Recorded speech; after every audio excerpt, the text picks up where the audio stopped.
예, 오늘은 계시록 8장. 계시록 8장. 8절부터 9절. 어차피 계시록을 할 때 이런 부분도 한번 타치는 했었어요. 다. 거의 다 살짝씩은 타치를 했던 부분인데 8절부터 9절. 둘째 천사가 나팔을 부니 불붙는 큰 산과 같은 것이 바다에 던져지매 바다의 3분의 1이 피가 되고 바다 가운데 생명 가진 피조물들의 3분의 1이 죽고 배들의 3분의 2이 깨지더라. 아멘. 지난 시간에는 우린 첫째 천사가 나팔 분 내용을 우리 함께 나눴습니다. 오늘은 둘째 천사가 나팔을 부니 그럽니다. 자, 우리가 이 말씀도 해석하는 큰 키는 우리가 세웠던 그 틀이 있죠. 8장부터 18장까지는 어린 양 예수 그리스도의 진노와 심판이다. 그러면 이 8장도 역시 어린 양 예수 그리스도의 진노와 심판에 대한 내용이다 하는 것입니다. 우리가 어린 양 예수 그리스도의 진노와 심판 그런다고 해서 꼭 그분만 떼어서 그분의 진노와 심판은 아닙니다. 제가 계시록을 할 때에 그때 말씀드린 것처럼 삼위일체 하나님의 진노와 심판 이것이 더 정확한 표현입니다. 하지만 예수 그리스도의 계시라 하는 거기에 걸맞게 하기 위하여 어린 양 예수 그리스도의 진노와 심판이라 이렇게 표현하는 것뿐입니다. 더 엄격하게 말하면 삼위일체 하나님의 진노와 심판이다. 그러면 여기서 둘째 천사가 부는 나팔을 부니 이미 나팔 부는 그 순간 무엇이 진행되고 있는 것입니까? 어린 양 예수 그리스도의 진노와 심판이 진행되는 것입니다. 그러면 이 내용도 그러면 어린 양 예수 그리스도 우리 삼일째 하나님의 진노에 대한 내용, 심판에 대한 내용입니다. 그런데 나팔을 부니까 어떤 일이 생깁니까? 불붙는 큰 산과 같은 것이 바다에 던져지네. 불붙는 큰 산과 같은 것이 바다에 던져졌다. 그러면 그거는 결국은 산채만한 불덩이가 떨어진다고 하는 그런 의미는 중요하게 여기에 우리가 해석을 할 수 있죠. 이게 중요한 거예요. 지금 우리가 이런 부분들이 학자들이 목회자들이 이 부분을 가지고 해석의 결이 다른 쪽으로 빠져나가는 그런 경향들이 있어서 그건 아니다 하는 것을 저는 반박하는 겁니다. 쉽게 말하면. 자, 한번 보세요. 그 내용을 보면 여기서 불붙는 큰 산과 같은 것이 바다에 던져지매 바다의 3분의 1이 피가 되고 자, 불붙는 큰 산과 같은 것 그렇다고 해서 그것이 큰 산 아니에요. 큰 산과 같은 것 그래서 산의 의미를 부여하고 이렇게 해서 이 산은 뭐다 이렇게 해석하는 순간 그거는 아주 어처구니 없는 계시록 자기 소설 쓰는 것입니다. 자, 그래요.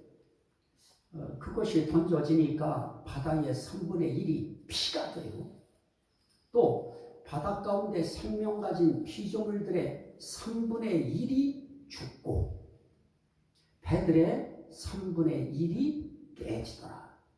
자, 바다에 그 불붙는 큰 산 같은 불덩이가 떨어지니까 바다 3분의 1이 피가 됐다. 이거는 사실 고기들이 그 불붙는 큰 산과 같은 것이 떨어질 때 몸이 산산조각이 나겠지요.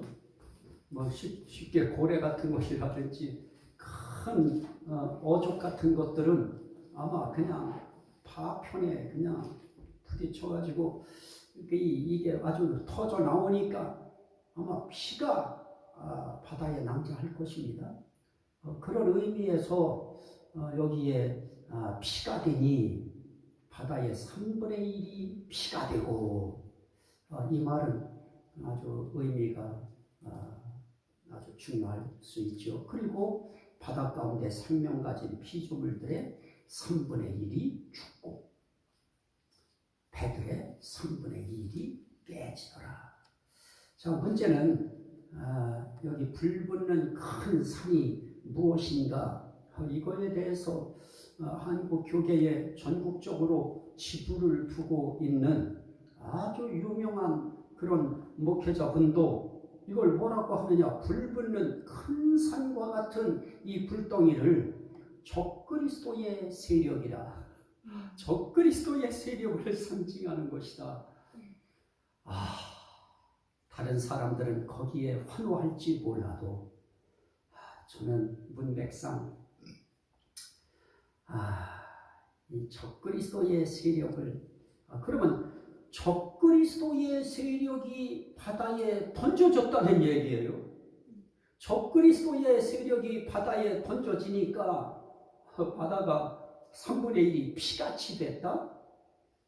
그건 의미가 안 맞습니다. 또 우리 합동 측에 아주 유명한 정신대 교수셨던 그분도 이 불붙는 큰 산과 같은 것을 뭐라고 말씀하시느냐, 큰 군함이나 항공모함들이 포탄에 맞아 침몰하는 것이다. 이거는 큰 무슨 군함이나 항공모함이 포탄에 맞아서 침몰하는 것이 아니고, 이건 무엇입니까? 큰 산과 같은 것이 바다에 던져지는 거예요. 항공모함이나 이런 군함이나, 그것도 큰 군함이나 항공모함들이 포탄에 맞는 것은 그 바다에서 맞는 것이고, 불붙는 큰 산과 같은 불덩이는 위에서 던져지는 것이죠. 그래서 저는 그 부분에 대해서 아무리 교수시라고 해도, 아무리 학자시라고 해도 저는 그 부분에 동조하지 않습니다. 어느 정도로 동조하지 않느냐? 절대 동조하지 않습니다. 이 부분에 관한 한 절대로 그분들과 생각을 같이 할 수 없습니다. 그런데 전국의 지부를 두고 거기에 참여하여 말씀을 배우는 그러한 분들은 어떻게 하겠어요? 계시록 할 때 배운 거 먹은 대로 토설할 수밖에 없는 것이니까 배운 대로 할 것입니다.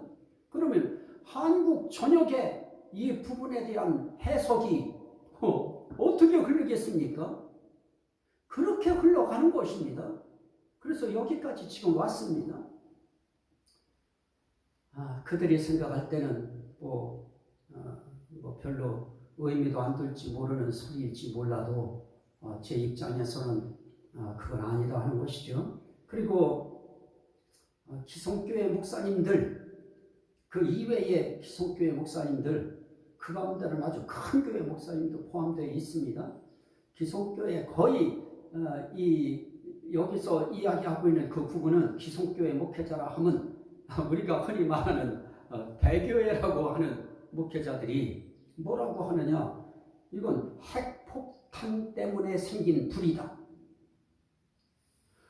아니, 불붙는 큰 산 같은 것이 던져져서 바다 3분의 1이 피가 되어지는데요, 이것은 핵폭탄 때문에 생긴 불이다? 아닙니다. 핵폭탄 때문에 생긴 불이 아니고 그냥 하나님의 진노의 불이 담겨서 큰 산과 같은, 불붙는 큰 산과 같은 것이 바다에 던져지는 것입니다. 이건 하나님의 진노의 무기였던 것입니다. 또 어떤 사람은 그건 유성이다 그래요. 또 어떤 사람은 그건 화산 폭발하는 것이다 그래요. 그래서 이단들이 웃는 것입니다. 그런 설교를 빼가지고 자기들이 설교하는 거와 대비시키면서 이거 기독교의 이 목회자들이 하는 꼬락서니 뭐라고 목사들이 이렇게 해석하고 있다고 이게 맞나요? 그러면 아니요 이런단 말이에요. 누가 맞나요? 그러면 선생님 말씀이 맞습니다 이렇게 나갑니다. 자, 또 다른 사이비 집단들은 어떻게 하느냐? 배도하고 끝까지 회개치 않은 교회다. 배도하고 끝까지 회개치 않은 교회. 그래서 그런 것을 이야기할 때 누가복음 12장을 이 사람들은 인용을 합니다. 내가 땅에 불을 던지러 왔노니, 예수님이 그 말씀하셨을 때 불 던지러 왔다고 했지만은 예수님이 언제 이 땅에 와서 불 던지면서 다녔냐? 그분은 진짜 불 던진 적 없다. 그러니 이 불 붙는 큰 산 같은 거 던졌다고 하는 것도 이거 진짜 불 붙는 그런 불이 아니다. 그렇게 사이비 집단, 신아무개 집단 같은 경우는 지금 그렇게 이야기하면서 어디로 끌고 가느냐? 예레미야 5장 14절 말씀에 보면 이런 말씀이 있어요. 볼지어다 네 입에 있는 나의 말을 불이 되게 하고 이 백성을 나무가 되게 하여 불사르리라. 자, 여기서 내 입에 있는 나의 말을 불이 되게 하고, 그래서 또 예레미야 23장 29절을 인용해서 내 말이 불같지 아니하냐. 그래서 이 사람들은 이 불이 뭐냐? 이것은 심판의 말씀이다. 결국 그 심판의 말씀은 누가 하는 거예요? 지가 하는 거죠. 지가 말하면 심판이 돼요. 이제 그런 식으로 이 말씀을 끌고 가는데 기독교에서 뭡니까? 핵폭탄 때문에 생긴 불이다, 유성이다, 이건 화산 폭발하는 것이다. 또 큰 군함이나 항공모함들이 포탄에 맞아서 침몰하는 거다. 또 적그리스도의 세력을 상징한다. 이런 이야기 듣다가 성경 말씀을 연결시켜서 여기에 내 입에 있는 나의 말이 불이 되게 한다고 했으니 이 하나님의 말씀이 불이 되는 것이다. 불같은 말씀인 것이다. 지금 이렇게 이야기하면서 나의 말이 불같지 아니하냐. 그러니 이 하나님의 말씀, 하나님의 말, 이게 큰 불같은 큰 산, 그거는 하나님의 말씀이 떨어진 것이다. 하나님의 말씀이 심판의 말씀이 되어서 떨어지니까 바다 3분의 1이 피가 된 것이다. 그래서 이제 바다도 이제 다른 말로 이제 표현하겠고요. 그래서 이들은 또 산을 이야기하면서 에스겔 36장에는 말씀을 가지고 이렇게 이야기합니다. 이스라엘 산들아 여호와의 말씀을 들을지어다. 이스라엘의 산들아지 이스라엘이 산이다 이거 아니에요. 우리는 이런 말씀들을 가지고 이 성경을 해석하는 사이비 집단들이 교묘하게 그 어떤 비스무리한 이런 내용을 가지고 마치 그것인 양 이렇게 표현하는 이런 부분들에 대해서 우리는 눈 똑바로 뜨고 그 문맥을 우린 지켜봐야 됩니다. 거기서도 이야기한 것은 그런 의미가 아니죠. 이스라엘 산들아. 자, 에스겔 36장 한번 보시죠. 직접 보는 것이 더 낫겠죠. 에스겔 36장. 이런 부분들이 기독교를 공격하는 그런 무기의 말씀으로 사용을 하고 있기 때문에 우리가 모르는 것보다는 아는 것이 중요한데요. 자, 한번 보십시오. 36장 1절에 인자여 너는 이스라엘 산들에게 예언하여 이르기를 이스라엘 산들아 여호와의 말씀을 들으라. 주 여호와께서 이같이 말씀하시기를 원수들이 네게 대하여 말하기를 아하 옛적 높은 곳이 우리의 기업이 되었도다 하였느니라. 그러므로 너는 예언하여 이르기를 주 여호와께서 이같이 말씀하시기를 그들이 너희를 황폐하게 하고 너희 사방을 삼켜 너희가 남은 이방인의 기업이 되게 하여 사람의 말거리와 백성의 비방거리가 되게 하였도다. 그러므로 이스라엘 산들아 주 여호와의 말씀을 들을지어다. 산들과 맷뿌리들과 시내들과 골짜기들과 황폐한 사막들과 사방에 남아있는 이방인의 노략거리와 조롱거리가 된 버린 성읍들에게 주 여호와께서 이같이 말씀하셨느니라. 그럽니다. 이스라엘에는 뭐가 있느냐? 맷뿌리도 있고요, 산들도 있고요, 시내들도 있고요, 골짜기들도 있고요, 황폐한 사막들도 있고요, 그리고 거기는 산들도 있어요. 그러니까 이스라엘이 곧 산이다 이렇게 끌고 들어가면 안 되는 거예요. 이스라엘에 있는 산들입니다. 이스라엘에 있는 산들. 자, 또 하나 보실까요? 예루살렘은 진리의 성읍이라 일컫겠고 에스겔 35장. 자, 우리가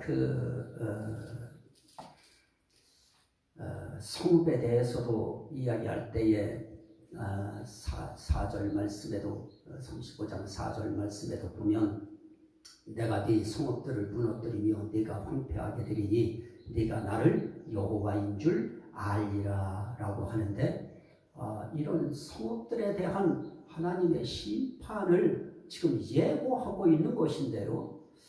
이 성읍에 대해서 이 성읍은 뭐냐? 진리의 성읍이다. 예루살렘은 진리의 성읍이라 일컫겠고. 자, 스가랴서 8장 3절, 스가랴서 3장 8절 이런 부분들을 우리가 조금 알아야 이 부분을 해석하는데 우리가 좀 더 나은 해석을 할 수 있습니다.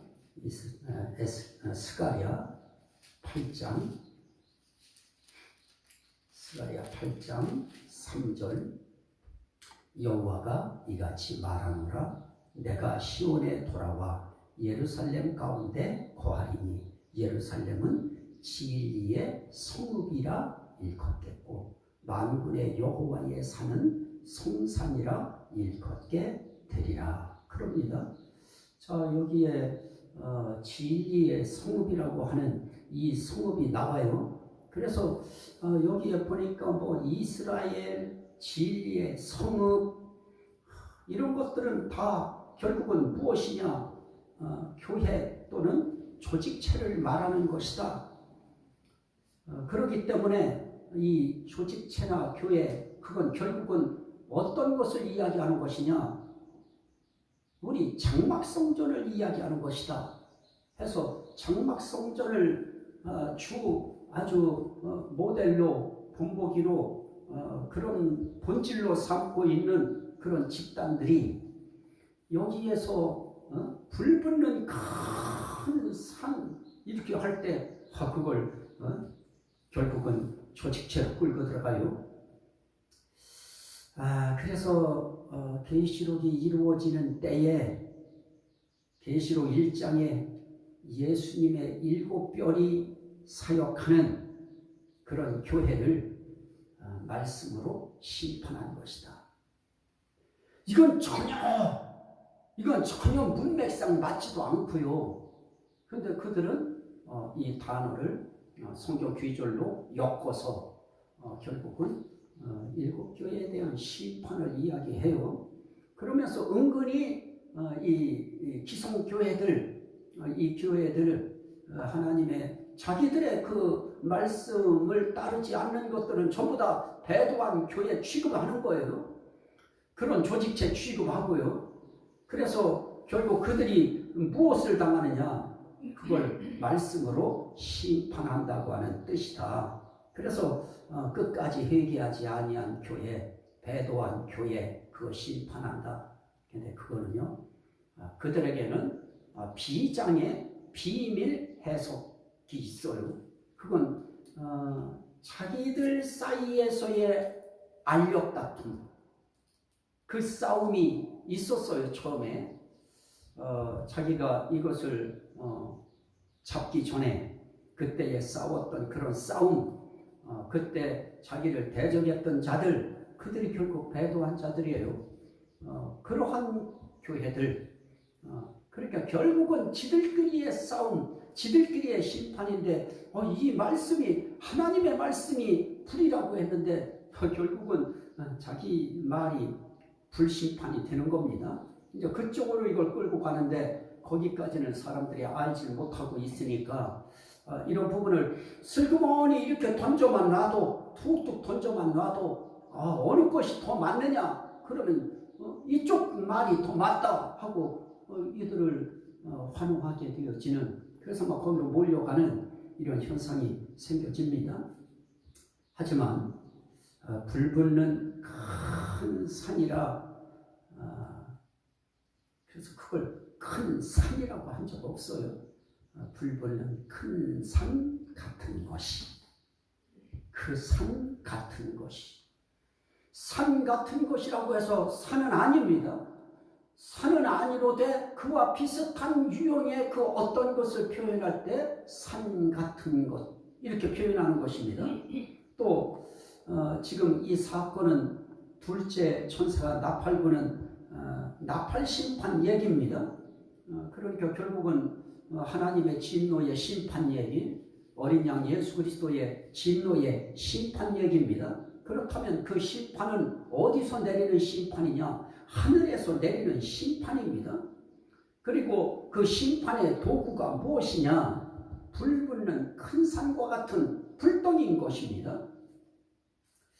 자, 우리는 그런 부분에 있어서 하나님이 어떻게 불을 내릴 수 있느냐, 이런 이제 이야기들을 신땡땡교 같은 데는 반드시 그 부분을 그들은 이야기해요. 막 깔깔거리고 만화처럼 막 웃는 표정 짓고 하하 웃긴다 웃겨, 하늘에서 불이 내린데 어처구니 없어 막 이래요. 자, 한번 보실까요? 출애굽기 9장. 하나님이 심판하실 때 직접 불을 내릴 수 없는지, 출애굽기 9장.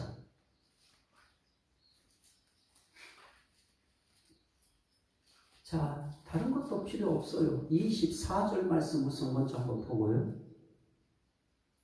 3절부터 볼까요?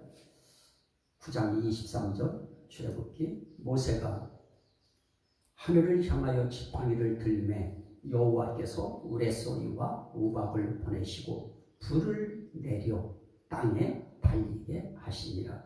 여호와께서 우박을 애굽 땅에 내리심에 우박이 내림과 불덩이가 우박에 섞여 내림이 심히 맹렬하니 나라가 생긴 그때로부터 애굽 온 땅에는 그와 같은 일이 없었더라.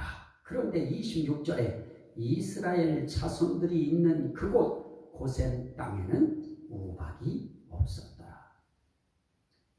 사람들이 이야기할 때 그러면 이렇게 하면은 뭐 하나님 믿는 사람들도 다 다치고 다 어려움 당하고 다 그 진노의 심판에 하나님이 그러면 하나님의 백성들을 진노의 심판으로 배 타고 나간 사람 배가 다 부서지게 3분의 1이 되게 하면 그 3분의 1 속에 있는 하나님의 백성들이 다 그때 물에 수장돼서 죽는 거고, 또 바다가 3분의 1이 그렇게 피같이 되어지는 현상이 나타나면 그러면 어떻게 사람들이 살 수 있냐고.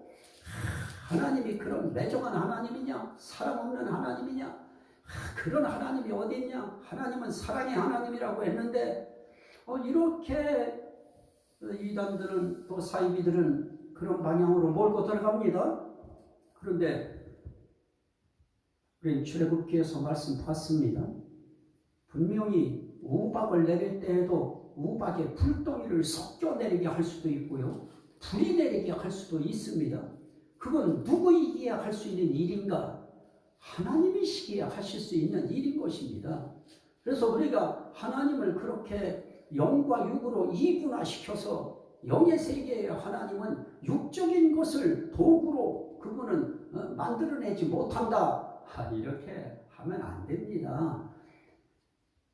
태양을 있게 한 불덩이 태양도 만드신 하나님이 그까지 불덩이 산만한 불덩이 내리는 거 못하실까요? 저는 우리 하나님, 전능하신 하나님, 그 하나님을 그렇게 저는 왜소하게 취급하기 싫습니다. 우리 하나님은 얼마든지 태양도 불덩이 태양도 만들고 다 불덩이지요. 그걸 만든 별은 불덩이가 아닌가요?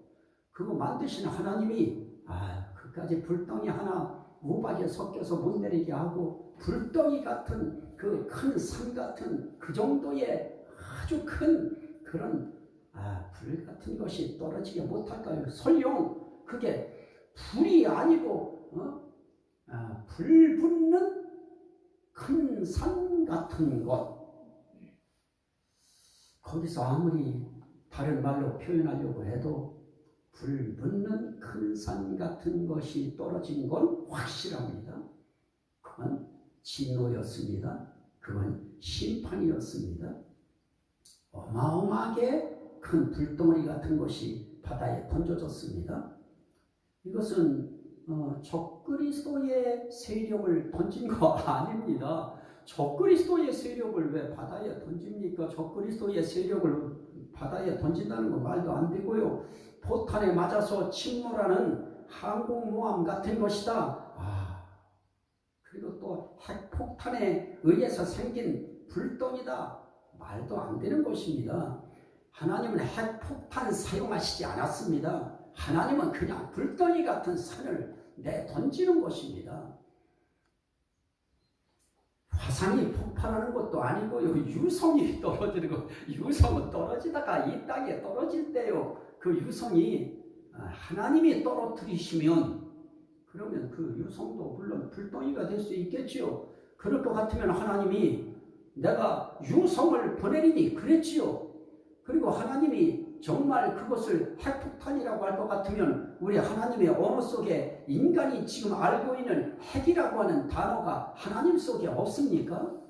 하나님은 다 그거 말씀해서 했을 것입니다. 항공모함이라고 할 것 같으면 항공모함이라고 분명히 말씀하셨을 것입니다. 그래서 핵폭탄에 의해 생긴 불덩이도 아니고 화산이 폭발하는 것도 아닙니다. 유성도 아닙니다. 화산 폭발하는 것과 유성이 아니라고 하는 이유는 계시록에 그렇게 말한 것이 없기 때문에 그렇습니다.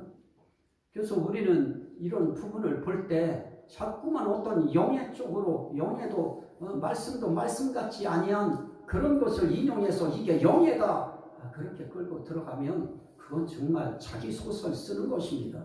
계시록 가지고 자기 소설 써요. 그리고 배도하고 회개 안 한 교회를 바다에 던졌다? 아닙니다. 산은 교회라고 그렇게 말한 기록 성경 어디에도 없습니다. 조직체 교회다, 장막 성전이다, 심지어 배도한 장막 성전이다, 배도한 교회다, 배도한 어떤 조직체다. 그렇게 성경 어디에도 말한 곳이 없습니다. 그냥 문자 그대로 영의 세계에서 보여진 그냥 불붙는 큰 산 같은 정체불명의 뜨거운 불덩이.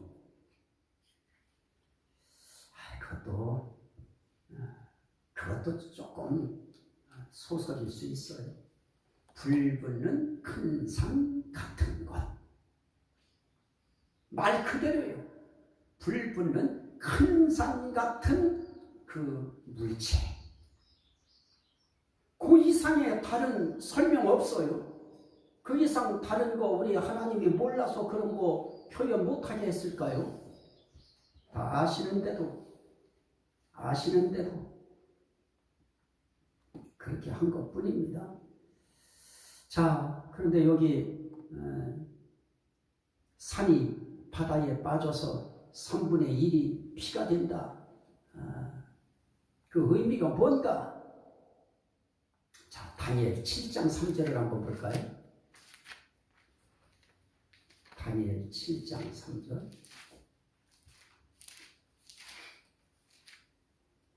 다니엘 7장 3절.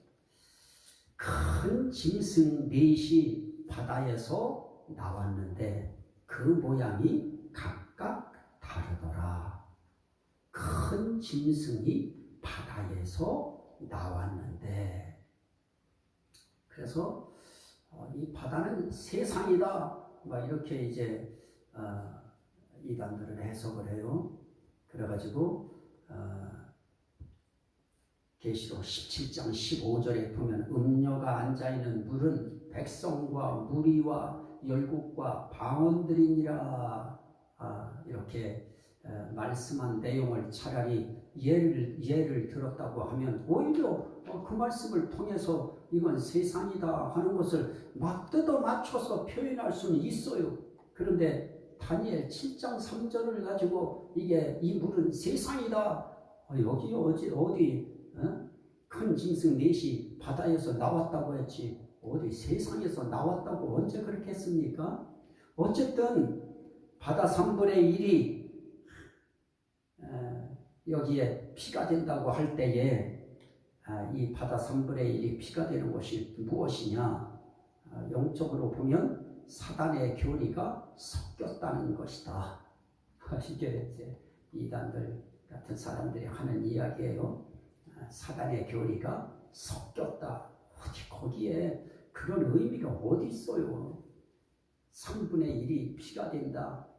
어디 그게 사단의 교리가 섞였다는 뜻이다. 거기 어디에도 그런 말 없어요. 피조물 3분의 1이 죽는다는 것은 뭐냐? 전국에 있는 장막 성전의 지교회들도 파괴된다는 것이다. 이렇게 이야기해야 그 사람들도 겁을 먹겠지요, 자기들끼리도. 그래서 거기에 자기들의 그 어떤 뜻을 따르지 않는 그런 족대 세력들이 왜 없겠어요? 여당이 있고 야당이 있고 우리 또 추사파가 있고 보수가 있듯이 그런 어떤 세력들이 같은 영역 안에서도 있을 수 있겠지요. 그들을 다잡기 위한 그런 표현으로 전국에 있는 장막 성전의 지교회들도 파괴된다. 피조물 3분의 1이 죽는다는 것, 그것은 그렇게 장막 성전의 지교회들도 파괴된다고 하는 그런 의미다. 이제 이런 식의 유형으로 말씀을 끌고 가려고 하는 그런 세력들도 분명히 작용합니다. 그런데 우리 한국의 유명한 목회자는 이렇게 이야기해요. 바다 가운데 생명 가진 피조물의 3분의 1이 죽는 것은 영적으로는 세상 성도들의 영이 죽는 것이고, 이거 기차지 않아요? 이거 진짜 웃기지 않습니까? 또 육적으로 생명 가진 피조물의 3분의 1이 바다 가운데서 죽는 것은 공해로 인한 피해를 상징하는 것이다. 이게 전국의 지구를 가지고 있는 분이 하는 이야기예요.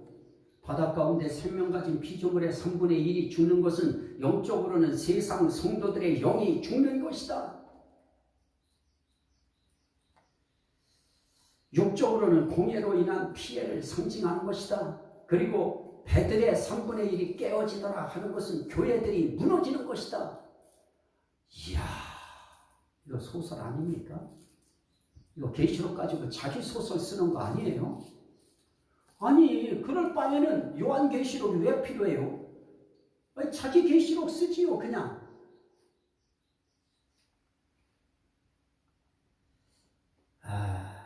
참, 불구는 큰 산 같은 것이 바다에 던져지니까 3분의 1이 피가 됐다. 어떻게 바다 3분의 1이 정확하게 피가 될 수 있느냐? 이제 그런 반론들을 자꾸 펴는데요. 하나님이 하시면 안 될 거 어디 있어요? 하나님이 하시는데 왜 그게 안 돼요?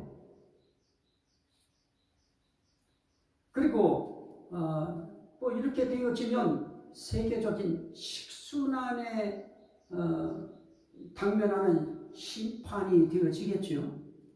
바다 3분의 1이 피가 되어지니까 반드시 식순환에 부딪힐 것입니다. 자, 그러면 꼭 영적으로 이것을 만들어내야 심판이 되어집니까? 육적인 세계에 사는 사람들을 심판하기 위해서 육적인 심판법을 사용해서 하나님께서 물 3분의 1이 피가 되게 만들면, 그러면 대번의 인간 세계의 식순환에 사람들은 아우성을 칠 것입니다. 전 세계가 아우성을 칠 것이고요. 물 때문에 물 없어서 죽겠다. 남아있는 사람들에게 있어서 그거 하나님의 진노와 심판 안 될까요? 그 정도 가지고요.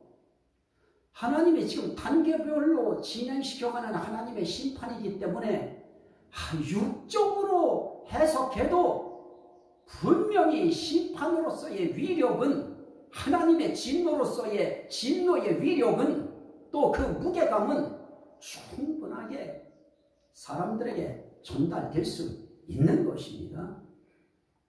그래서 바다 피조물 3분의 1이 죽는 것도 어족 3분의 1이 줄어드는 그런 현상이기 때문에 먹거리난이죠. 세계적으로 생선 먹거리난에 부딪혀요. 그러면 건강을 아주 생각하는 사람들에게 있어서 생선 없는 세상이 갑자기 되어진다고 하고, 막 물가가, 생선의 물가가 막 고공행진을 하고, 그런 것들은 세상에 경고를 주는 하나님의 진노의 심판으로 그 무게가, 의미감이 그렇게 작을까요? 하나님이 한번 그런 현상을 보여줌으로 나타나는 현상이라고 하는 거, 불덩이 같은 큰 산이 바다에 던져지는 것을 요즘 어떤 곳에 있어도 그거 화면에 다 담을 수 있습니다. 그 현상이 나타난 이후에 바다 3분의 1이 가는 곳곳마다 막 피가 되어져 버리고, 생명체 3분의 1, 바다의 생명체 3분의 1이 죽어지고, 바다의 배들 3분의 1이 어느 순간 그냥 갑자기 깨어지고, 이런 현상이 생겨지면 해일 하나만 닥쳐도 막 바다에는 배들이 배 막 그냥 안전지대에 옮겨라 막 별별 경고방송이 다 뜨고요. 세상 막 엎어지는 것 같은 그런 경고의 방송들이 막 뜨잖아요. 막 대피하라고 세상 끝난 것 같은 그런 일들이 막 일어나고요. 근데 그런 것들이 다 찍혀져요. 그리고 나면 세상 뉴스가 결코 가만히 있을까요? 그로 인하여 와진 이런 재해, 이런 현상에 대해서 금방 사람한테 식순환이 닥치고 금방 먹거리난이 닥치는데, 이건 세계적인 경고방송이 되고 세계적인 경고 뉴스가 되어지고, 이야말로 하나님의 진노의 심판이라고 하는 것이 막 세계 각국에서 막 종교 학자들이나 이 목회자들이나 신학자들이 방송에 출연해서 이야기하면서 이제 큰일 났다고, 이 이야기 안 나올까요?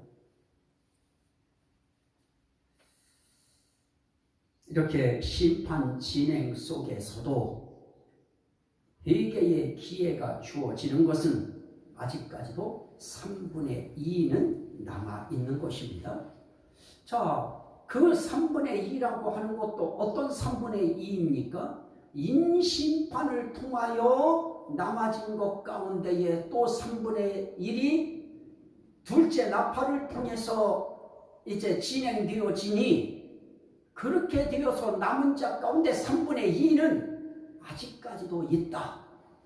그러면 이 심판이 누구를 향한 심판이냐? 이건 두말할 나위 없이 이것은 하나님을 족대하고 하나님을 거부하고 하나님을 믿지 아니하고 세상 속에서 하나님 믿는 사람들을 어떻게 해요? 박해하고 그들을 죽음에 넘기고, 그리고 그들의 피를 보는 현장에서 그들은 그걸 보며 희열을 느끼고, 이렇게 하는 모든 자들을 향하여 하나님의 이 둘째 진노의 나팔이 불어지면 이런 현상이 이제 바다에 나타나요.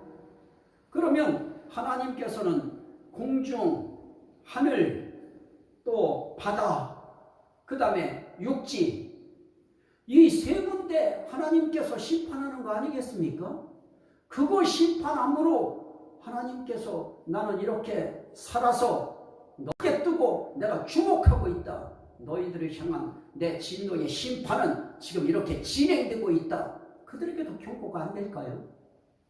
그것이 결국은 누구에게 교훈이 되어집니까? 내 사랑하는 종들아, 내 사랑하는 성도들아, 너희들이 그렇게 세상 속에서 참 박해를 당하고 핍박을 당하고 비방을 당하고 고통을 당하고 고문을 당하고 추방을 당하고 어려움 속에 너희들이 배회하고 도망하고 피난하는 삶을 살면서 내 앞에 기도하고 있는 것을 내가 다 안다. 나는 이렇게 심판하리라.